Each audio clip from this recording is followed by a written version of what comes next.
Boa tarde, a gente ficou com o capítulo 7, ligações químicas e mudanças de estado.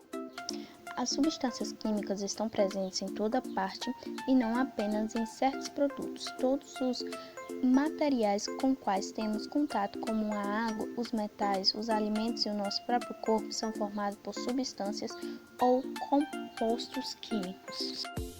A estabilidade dos gases nobres. Como vimos no capítulo anterior, os gases nobres são encontrados livres, portanto, não se combinam naturalmente com outros átomos. Por causa disso, dizemos que os gases nobres são formados por átomos estáveis.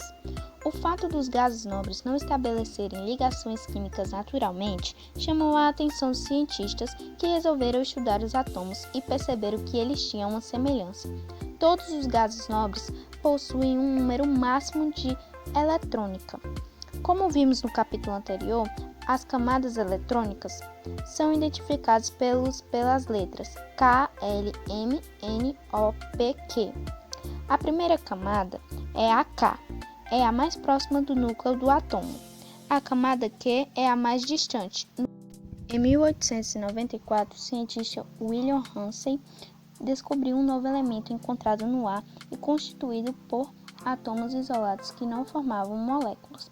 Por apresentar baixa reatividade, o elemento foi chamado de argônio.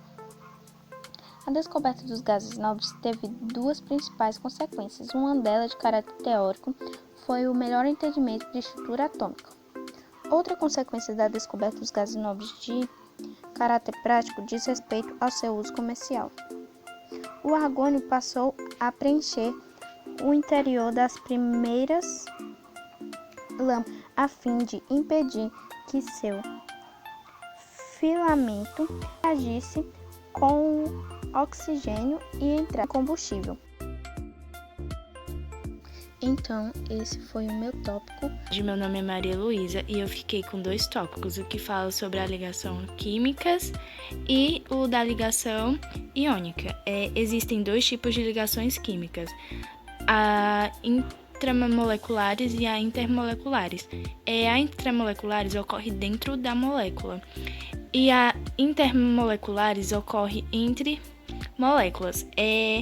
Dentro das ligações intramoleculares, vamos ter três tipos de ligações: a iônica, covalente e metálica.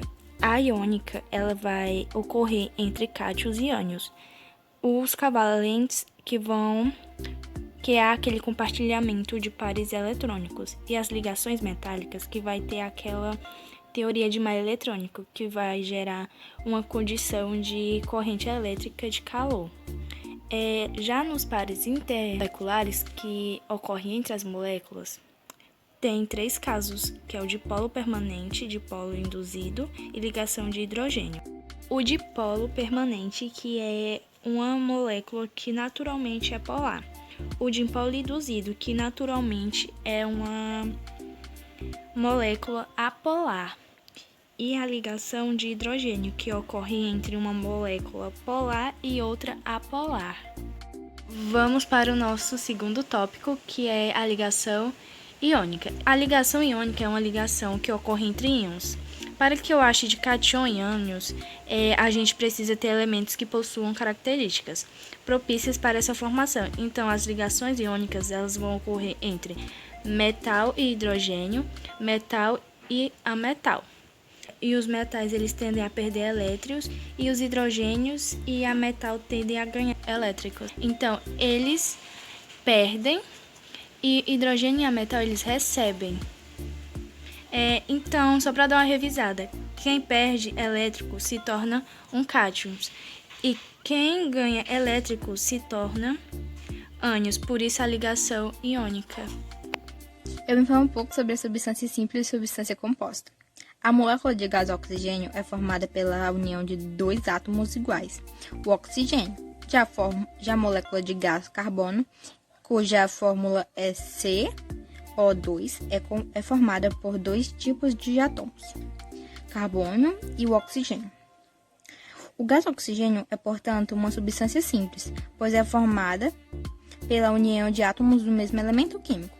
Já a molécula de gás carbono é considerada uma substância composta, pois é formada pela união de de átomos de diferentes elementos químicos. Está aqui representado no desenho o gás oxigênio e substância simples. Tá vendo que eles são da mesma cor? Então, esse é o oxigênio. O gás carbônico e substância composta. Tá vendo que ele tem um roxinho no meio, simbolizando o carbono? Então, por isso que ele é composto, pois ele tem um outro elemento químico. Vamos falar agora um pouco sobre os estados físicos da matéria. A matéria pode ser representada em 3 estados físicos, sendo eles sólido, líquido e gasoso. Vamos falar um pouco sobre a definição do estado sólido. Um sólido, como um pedaço de mármore ou uma barra de ferro, tem forma e volume definidos.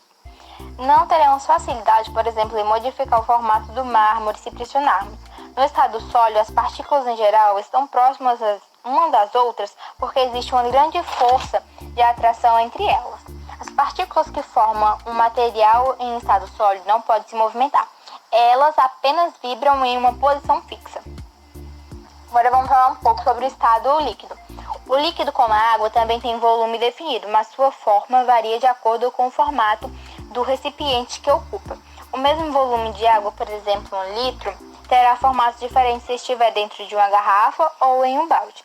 No estado líquido, as partículas se movimentam mais livremente, quando no estado sólido, podendo deslizar umas sobre as outras. Essa fluidez permite que os líquidos assumam formas variadas. Definição sobre o estado gasoso. Os gases, como o atmosférico, não têm forma nem volume definidos. Um gás ocupa todo o volume do recipiente que está contido. No estado gasoso, as partículas movimentam-se ainda mais livremente do que nos outros 2 estados, que seja o sólido e o líquido. Porque elas ficam mais distribuídas uma das outras, que as partículas de um sólido ou de um líquido. Por isso, um gás não tem forma e nem volume definido. Como vocês já sabem, a matéria pode estar em 3 estados: sólido, líquido e gasoso. As mudanças de estados acontecem quando a matéria esquenta ou esfria. Quando esquentamos a matéria em estado sólido e ela passa para o líquido, o processo se chama fusão. Quando esquentamos a matéria em estado líquido e ela passa para o gasoso, o processo se chama vaporização. Os processos também podem acontecer ao contrário, tipo, se ao invés de esquentar, esfriamos a matéria. Quando esfriamos a matéria em estado gasoso e ela passa para o estado líquido, o processo se chama condensação. E quando esfriamos muito a matéria em estado líquido e ela passa para o estado sólido, o processo se chama solidificação.